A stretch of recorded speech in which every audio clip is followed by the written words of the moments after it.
So we're getting you these visuals, of course, of the mortal remains of the Marshal of IAF, Arjan Singh, being taken to Brar Square. That's where, of course, the last rites will take place. Aditya Rajkol is still with us. Aditya, it's over to you. You're, of course, right there at Kautilya Marg.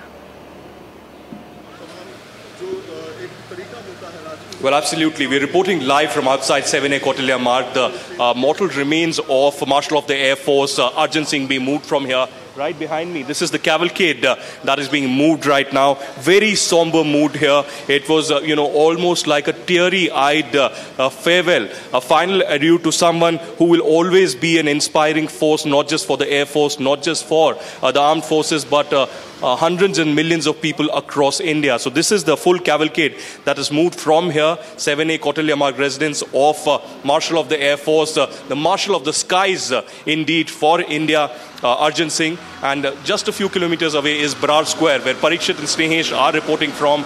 And that's where the final rites, the state funeral, would be accorded to this person who has always lived a life of commitment, a soldier, who will be always remembered for being the longest surviving soldier of the Indian Air Force. So certainly there are some preparations that are still underway. You can see these armed tricolor and, the tri-forces that are in fact moving now to another location. And finally, the action from here shifts to the Brar Square, where the state funeral will be accorded. And in fact, Parikshit Luthra, my colleague, is joining in from Brar Square. So finally, the final journey of Marshal of the Air Force, Arjan Singh, has begun from here. Parikshit, what exactly is happening? What are the preparations like at Brar Square? Who exactly do we expect, apart from the Defence Minister and the three service chiefs?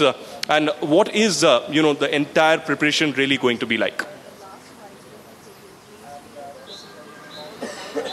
Well, the entire top brass of the Air Force, the Army and the Navy is here at the Brar Square, at the cremation ground. That's where Snehesh and I are standing at this point in time. So they are ready. We are told that it is by about 9:15 that Arjan Singh and that entire cavalcade, the gun carriage carrying his body, will arrive here. He will get a gun salute. He will be sent off with the maximum honors.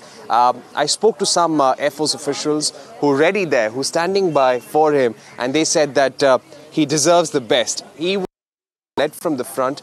He was the man who meant a lot to our entire force, and he deserves this. We have been waiting. Some of them have been waiting since 4 a.m. this morning, and they say that this really doesn't matter because he was the senior most officer, our Field Marshal, the Marshal of the Air Force, and that's why we are ready for this kind of a send-off.